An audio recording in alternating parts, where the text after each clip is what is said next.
Este lunes el Movimiento Nacional de Taxistas realizó bloqueos en diferentes puntos de la capital del país y en otras ciudades también, desquiciando, por lo menos aquí en la Ciudad de México, totalmente a la capital.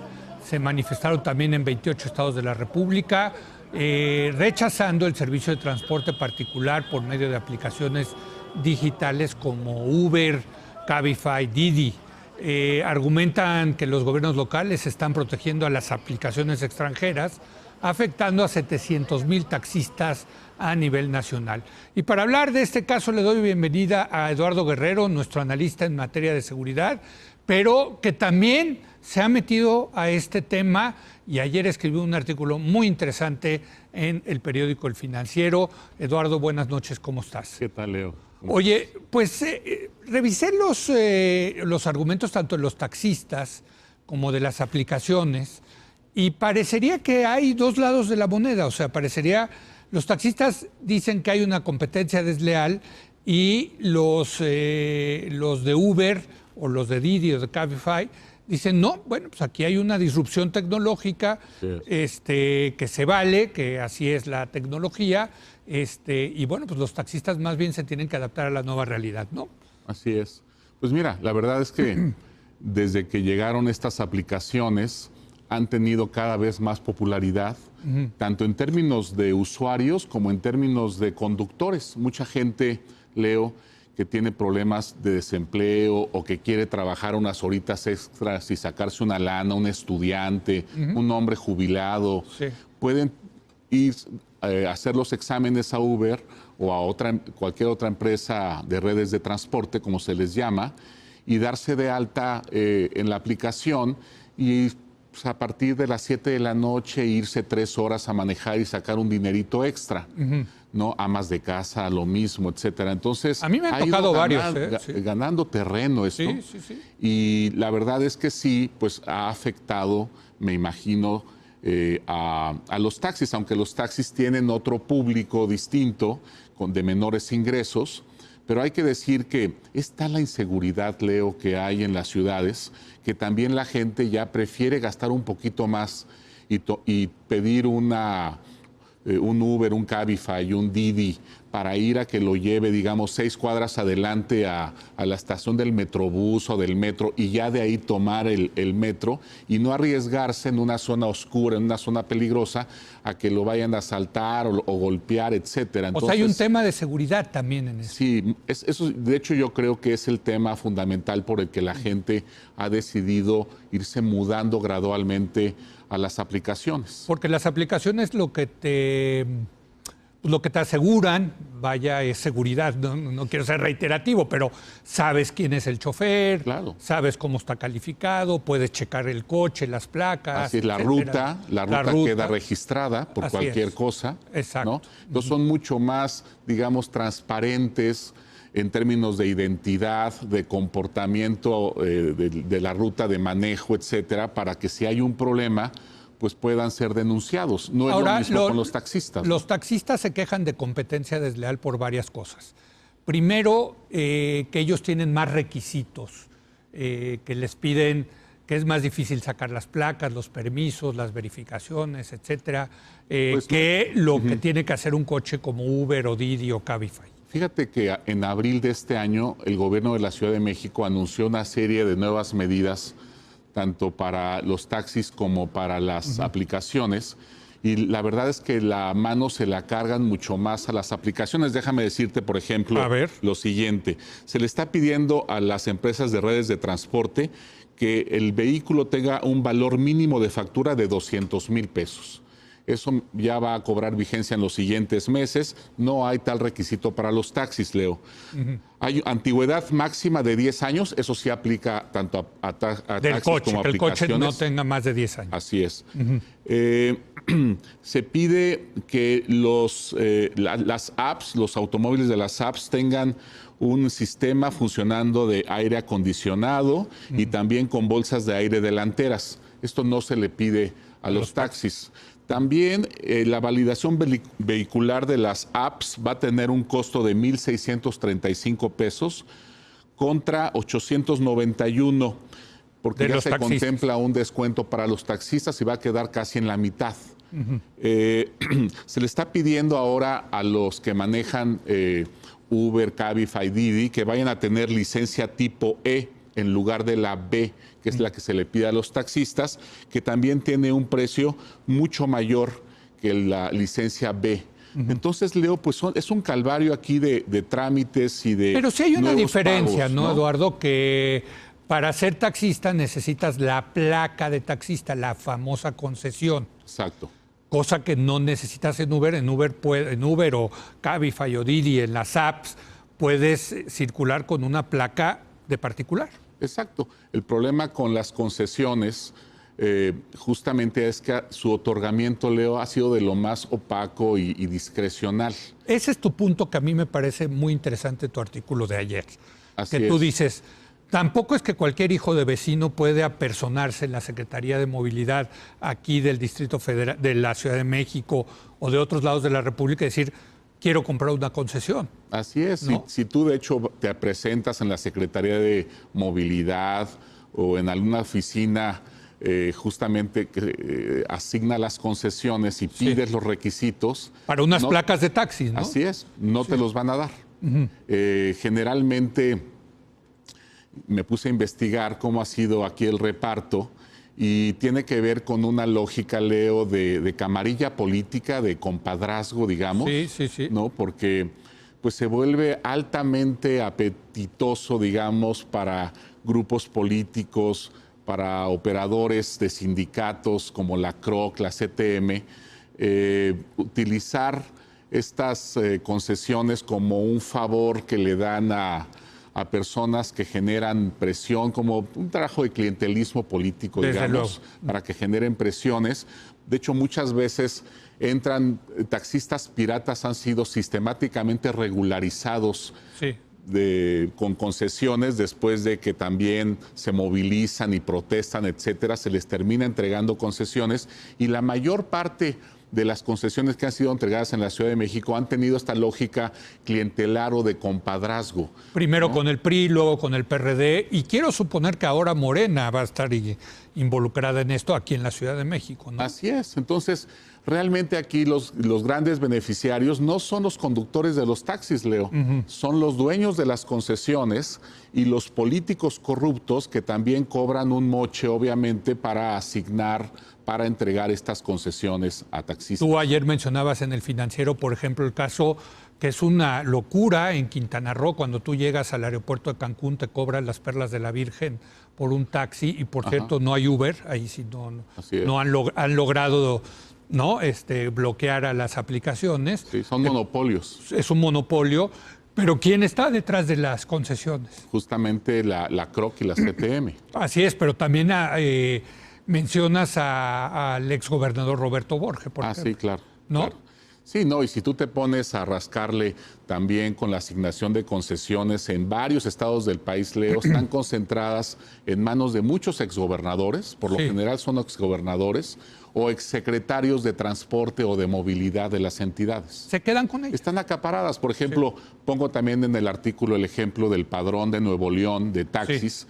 Y es un padrón que se publicó en 2015 y ahí estaban acaparados los taxis por 9 individuos, cada uno de los cuales tenía más de 100 taxis, Leo. Exacto. ¿No? Y lo que mencionas es que, y lo sabemos en Nuevo León porque hicieron público el padrón, pero hay muchas entidades donde no hay padrones. Así es. O sea, tú no puedes ver quiénes son los dueños de los taxis, ¿no? Sí.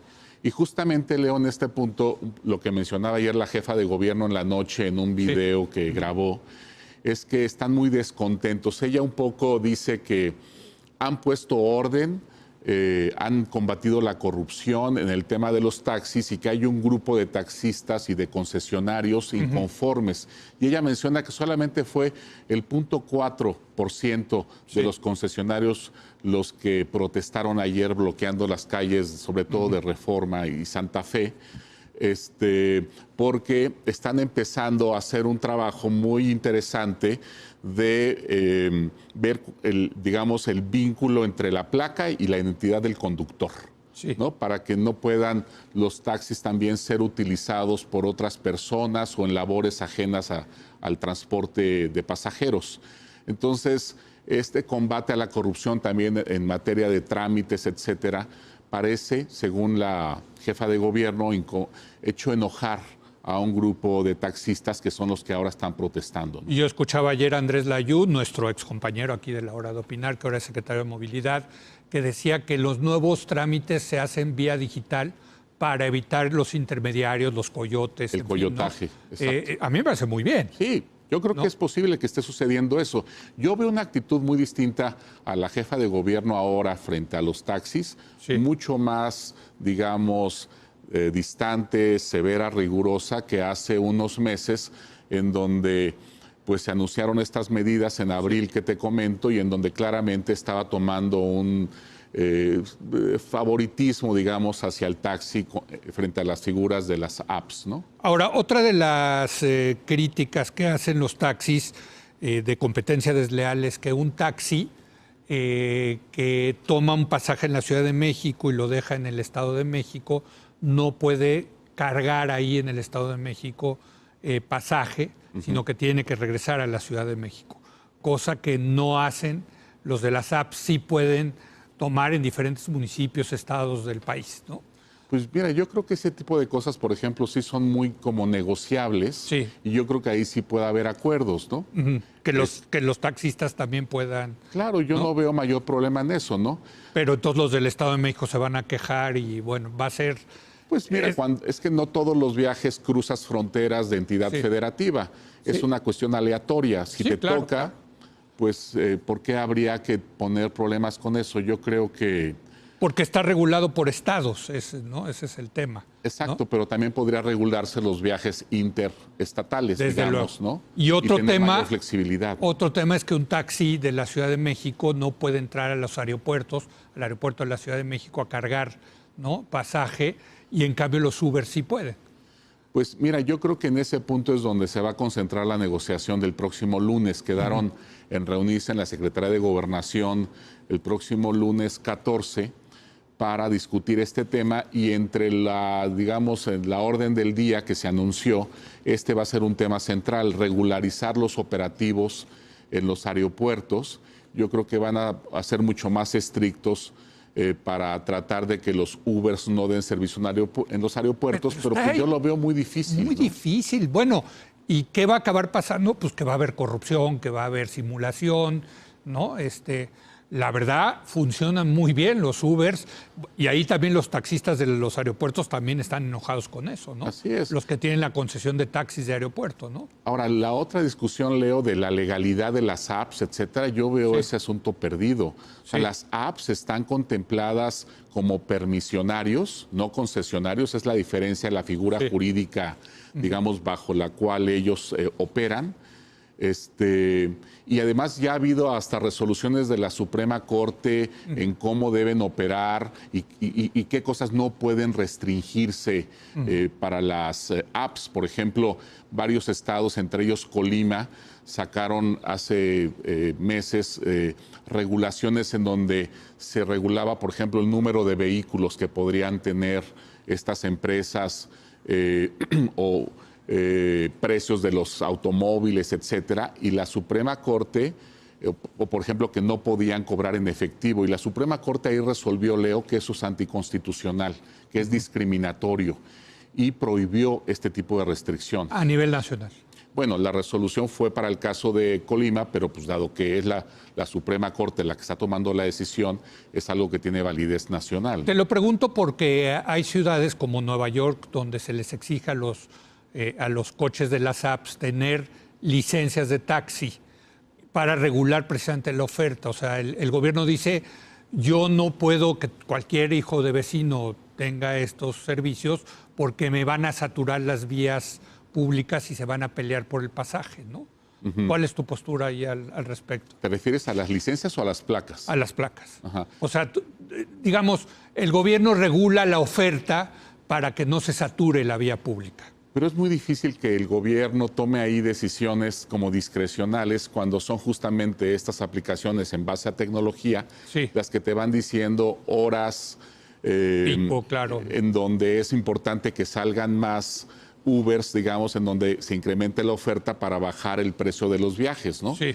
Esto tenemos las tarifas dinámicas Sí. y justamente ahí se incrementan cuando hay más demanda y menos oferta. Entonces, lo que conviene en ese momento es que haya más oferta y ahí las empresas tienen mecanismos, por ejemplo, estímulos, bonos, etcétera, para incentivar una mayor presencia de vehículos en horas pico y que los precios no se te vayan al cielo. Ahora, al final, y ya para terminar, Eduardo, al final esta es una disrupción tecnológica que creo que va a ser muy difícil pararla. Salvo salvo que los taxistas sí utilicen su poder político para parar esto, como lo han hecho en algunos estados de la República, ¿no? Pues sí, aunque como mencionaba la jefa de gobierno, es un pequeño grupo, ¿eh? Sí. Y yo aquí, creo que, pero ¿qué tal en Quintana Roo? pues sí. ¿En Quintana Roo no los han dejado? Sobre todo en los centros, en los destinos turísticos, Leo, ahí sí se movilizan, son violentos y los gobernadores y alcaldes pues hasta tienen miedo de meterse a fondo en el asunto. Pero yo creo que... Porque hay más lana involucrada. Quizás. Involucrada y también porque son muy activos en estarte trastornando, bloqueando las vías de comunicación y en un destino turístico, imagínate, Leo, la consecuencia que tiene eso en Cancún, por ejemplo, pues es una locura y el costo que tiene para el destino turístico. También, por cierto, en Baja California Sur tienen ese poder, ¿no? Sí, pero ahí ya en Los Cabos, fíjate que ya entró Uber, con el respaldo de las autoridades y hasta ahorita, aunque hubo algunas resistencias iniciales, ya está funcionando bien. Yo creo que esto no lo para nadie. Yo tampoco. Yo sí creo que difícil parar la tecnología con argumentos políticos, ¿no? Así es. Yo estoy de acuerdo en que tienen que regularse bien, en que tiene que procurarse una competencia, hay que cuidar sobre todo a los consumidores. Yo creo que ellos tienen que estar como en el centro del cuadro, Leo. Sí, ¿no? claro. Y que paguemos menos y que tengamos mejor servicio, ¿no? Pues sí, gracias, Eduardo. Encantado. Le recomiendo mucho que lean el artículo ayer de Eduardo en El Financiero y también el de ayer de Ricardo Rafael en El Universal, que es el otro lado de la moneda. Está muy interesante. Gracias, Encantado. Eduardo. Hacemos una breve pausa y regresamos con Bernardo Barranco para hablar del sínodo especial para la Amazonia que comenzó en el Vaticano. Al parecer la Iglesia Católica se suma a la defensa del medio ambiente. Vamos a platicar con nuestro experto Bernardo Barranco sobre este asunto. Regresamos en un momento más.